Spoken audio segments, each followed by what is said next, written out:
Europe 1. Europe 1. 11h-13h, Elliott Deval et vous.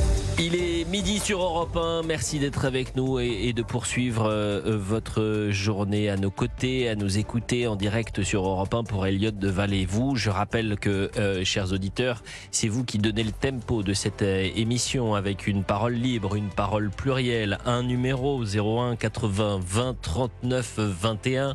On est toujours avec Marilyn Hérault, avec Georges Fenech et Thomas Bonnet, nos deux chroniqueurs du samedi. On va parler d'un sujet ô combien lourd, dramatique, et ce qui est insupportable aussi, c'est ce silence assourdissant. Terrifiants sont les actes, sidérantes et l'indifférence des médias après cet acte barbare hier à Nice. Une femme de 90 ans a été violée chez elle, à son domicile. Le suspect a été interpellé dans la matinée hier, dans un appartement voisin, visiblement un appartement squatté. L'homme a été arrêté, tout comme 3 autres individus présents dans cet appartement squatté. Ce qui est là aussi saisissant, c'est que les 3 autres individus interpellés sont sous le coup d'une obligation de quitter le territoire français. Je vous propose d'écouter les précisions de Jean-Baptiste Marty. Derrière la porte, un homme qui pousse violemment la femme âgée de 90 ans dans sa chambre sur son lit, puis la viole avant de se servir une bière dans la cuisine comme si de rien n'était. L'agresseur quitte ensuite l'appartement. La victime, choquée, contacte sa fille qui prévient les policiers. Le suspect est rapidement retrouvé dans le même immeuble, comme l'explique Jean-Luc Bragato, policier du syndicat Alliance. Les collègues, quand ils sont arrivés, sont montés directement au 4e étage. Ils ont repéré un appartement. Ils ont cru que c'était un squat, en fait. Et quand ils sont rentrés, il y avait 6 hommes à l'intérieur. Parmi les hommes, il y a la mamie qui a identifié formellement l'auteur du viol. Comme il parlait en arabe, un des hommes qui était à l'appartement qui a dit aux collègues, il vient de me dire qu'il était allé voir la mamie du rez-de-chaussée. L'agresseur présumé est interpellé. Il s'agit d'un homme en situation irrégulière. C'est un individu qui est tunisien, qui a une fiche Schengen. C'est-à-dire qu'il a ou une fiche de reconduite frontière, une OQTF, ou alors c'est un individu qui est peut-être recherché sur un autre pays en Europe. 3 autres personnes dans l'appartement, tous sous OQTF, sont aussi interpellées. Le député des Alpes-Maritimes, Éric Ciotti, sur son réseau social X, dénonce une horreur absolue et demande à la justice d'être impitoyable à l'encontre de l'agresseur. C'est évidemment insupportable lorsqu'on entend les précisions de Jean-Baptiste Marty. Je n'arrive toujours pas à comprendre, et je le dis aux auditeurs, pourquoi nous sommes les seuls sur Europe 1 et sur CNews ce matin à parler de ce drame à Nice. On a une femme de 90 ans qui ouvre la porte en pensant que c'est son infirmière qui vient. Elle est agressée, violée par un individu, visiblement sous le coup d'une fiche Schengen. On découvre peut-être ça, les fiches Schengen, ce qui voudrait dire que soit il a été sous le coup d'une OQTF dans un autre pays de l'Union européenne, soit il est recherché dans un autre pays de l'Union européenne. Fiche Schengen. Donc dans ce drame, il y a malheureusement tout, Thomas Bonnet. C'est un récit assez terrifiant qui nous renvoie aussi à ce qu'on est et à nos proches et aux gens que ça pourrait concerner. Donc c'est très difficile d'avoir des mots, je trouve, juste sur ce drame qui est d'une horreur absolue. J'ai honnêtement rarement entendu quelque chose d'aussi horrible. Je pense ce midi à cette femme, à ses proches, et j'espère en effet que la réparation de la justice, d'abord la réparation médicale, puis de la justice sera implacable. J'espère vraiment et je le souhaite de tout mon cœur. Ensuite, effectivement, ça nous plonge face à l'inconséquence de nos politiques publiques. Un individu qui aurait pas dû être présent, encore une fois, en fait, c'est tout le temps quasiment, enfin pas tout le temps, mais très très souvent. Et ça rend l'affaire encore plus dramatique parce que quand vous avez impliqué dans l'affaire quelqu'un qui n'a rien à faire en France, et ben forcément, quand j'imagine, vous êtes de la famille, vous vous dites, attendez, là il y a une forme d'injustice parce que cet individu-là n'aurait jamais dû croiser cette route. Et puis, dernier commentaire, c'est le hasard de l'actualité, mais Nice, cette semaine, a été frappée par 2 drames. Ce drame, bien sûr, aussi cette femme de 25 ans qui a été tuée à côté de son bébé de 6 mois. Qu'est-ce que les politiques attendent avant de réagir, en fait ? Je pense que là, on atteint chaque semaine des paliers, on franchit des paliers dans l'innommable. Et il y a un silence, il y a une forme de fatalité qui s'abat et on n'a aucune réaction ferme. Je veux vraiment penser ce matin aux victimes et à me dire, mais les responsables politiques devraient être pleinement engagés. Il faut qu'il y ait un sursaut, un choc d'autorité, appelez ça comme vous voulez, mais il faut vraiment une prise de conscience collective majeure. C'est dans votre émission, cher Elliott, qu'on a appris ce matin, l'émission sur CNews, qu'on a appris ce matin que cet individu était sous OQTF. On ne savait pas encore. Ou d'une fiche Schengen, hein. Du moins il était recherché Non, soit le syndicaliste nous a clairement dit. Oui, mais là le syndicaliste nous parle d'une fiche, l'autre syndicaliste Alliance pour Europe 1 nous parle d'une fiche Schengen. Oui, Donc, ça reste à confirmer. Enfin, voilà. toujours est-il qu'il y a un problème sur son statut administratif et que c'est un étranger. Et donc, mais permettez-moi de vous faire une critique quand même, mon cher Elliot, c'est que depuis ce matin, vous faites du brainwashing, méfiez-vous. C'est-à-dire que vous êtes en train de nous rabâcher ce qui est un simple fait divers qui ne mérite pas, même pas 2 ou 3 lignes ailleurs. D'ailleurs, personne ailleurs n'en parle. Ben, voyez-vous, moi, je trouve que nous avons raison d'en parler, parce que Thomas l'a très bien dit, à chaque fois, c'est la démonstration de l'impuissance de nos politiques publiques. Ce n'est pas uniquement un fait criminel, c'est aussi un fait qui signe l'impuissance de nos politiques publiques en matière de sécurité, d'immigration et de justice. Alors il faut rappeler que la presse régionale en a parlé, et notamment Nice Matin bien sûr.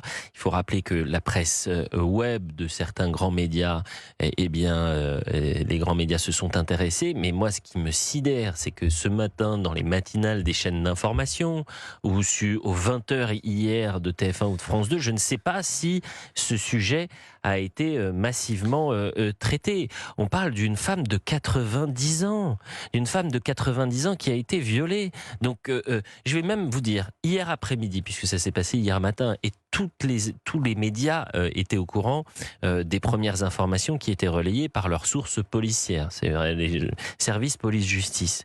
De hier matin jusqu'à hier soir, je me suis dit, évidemment, ce sujet va être traité. Quand je voyais qu'il n'était pas traité sur les chaînes d'information ou sur les chaînes nationales, j'ai appelé des sources policières à Nice en me disant mais est-ce que vous êtes sûr des faits qui ont été produits? Est-ce que vous êtes certain ou est-ce qu'on est face à une sorte de fausse information? Vous imaginez à quel point et j'avais par exemple une source policière, je lui disais sur une échelle de 1 à 10 à quel point vous êtes certain de ce qui s'est passé? Et il m'a dit 9 sur 10, 10 sur 10. Donc, moi, je suis sidéré de voir que les médias, tout en restant prudents, bien sûr, parce qu'il y a une enquête qui est en cours, mais à quel point les médias ne veulent pas parler de ce sujet.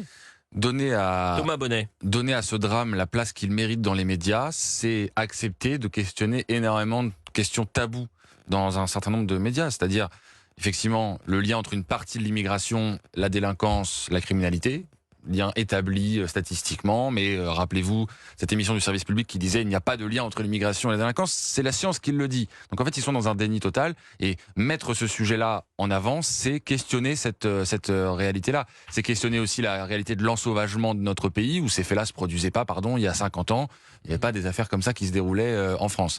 Donc c'est questionner aussi l'évolution de notre pays, l'absence en effet de réponse politique. Tout ça c'est encombrant, vous vous rendez bien compte que pour des médias qui n'ont pas forcément envie d'aller sur ces sujets-là, ça devient problématique. Et pour les politiques, je rappelle que la promesse du premier quinquennat, c'est de lutter contre les violences faites aux femmes. Vous imaginez, et que cette promesse-là, cet enjeu national a été prolongé pour le second quinquennat. Mais attendez, mais comment se fait-il aujourd'hui qu'au plus haut sommet de l'État, on ne prenne pas ce drame à bras-le-corps en se disant mais évidemment qu'il faut se mobiliser.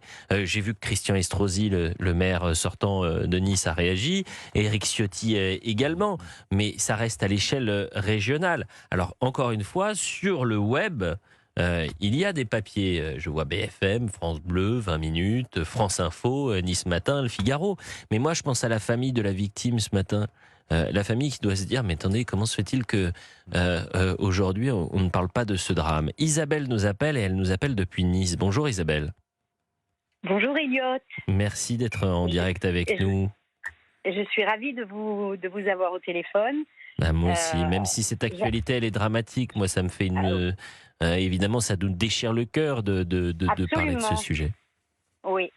Alors, je dirais pas qu'on atteint les sommets, mais plutôt qu'on atteint les bas-fonds de l'horreur. Avec ces agressions commises par des gens qui n'ont rien à faire sur le territoire français.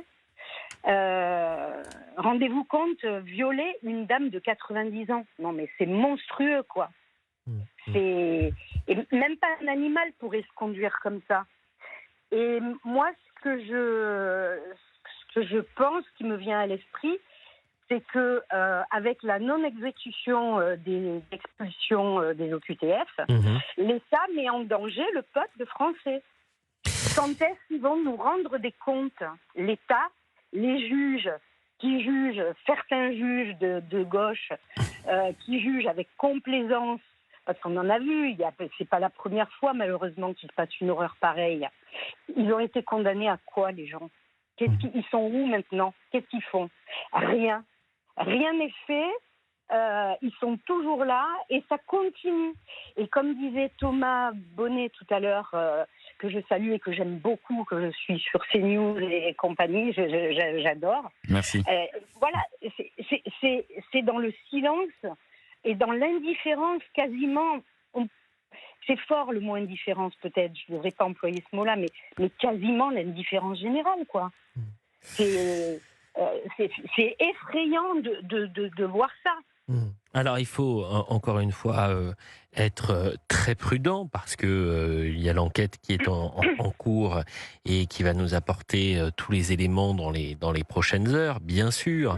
Mais vous pouvez prendre à bras le corps ce sujet médiatiquement, prendre à bras le corps ce sujet politiquement et vous poser toutes les questions et apporter évidemment tendre le micro pour récolter tous les témoignages et traiter ce sujet qui est un sujet, je le rappelle, dramatique. Le suspect s'est introduit chez elle, titre Nice Matin, une femme de 90 ans violée à Nice. Un homme interpellé, une nonagénaire, aurait été violée par un individu qui se serait introduit chez elle dans le quartier de la Madeleine à Nice ce vendredi 23 janvier 2026. Terrible drame et on espère que toute la lumière sera faite sur ce sujet dans les prochaines heures. Georges Fenech, rapidement. D'ajouter une petite réflexion. Le crime est consubstantiel à toute société, toute époque. Il y aura toujours, malheureusement, des viols, des crimes, etc. Mais ce qui est insupportable dans l'opinion, c'est lorsqu'on connaît la dangerosité d'un individu et qu'on ne se munit pas des moyens pour l'empêcher d'agir. C'est la malheureuse Philippine qui va mourir parce qu'on n'a pas été capable d'expulser l'auteur qui avait déjà été condamné pour des faits de même nature, de viol. C'est ici le cas de ce viol sordide d'une pauvre dame de 90 ans par un étranger qui manifestement n'avait rien à faire sur le territoire. Donc c'est ça qui est insupportable dans l'opinion, c'est qu'on les connaît, on les a identifiés, on les a localisés, mais on n'a pas été capable de les empêcher d'agir.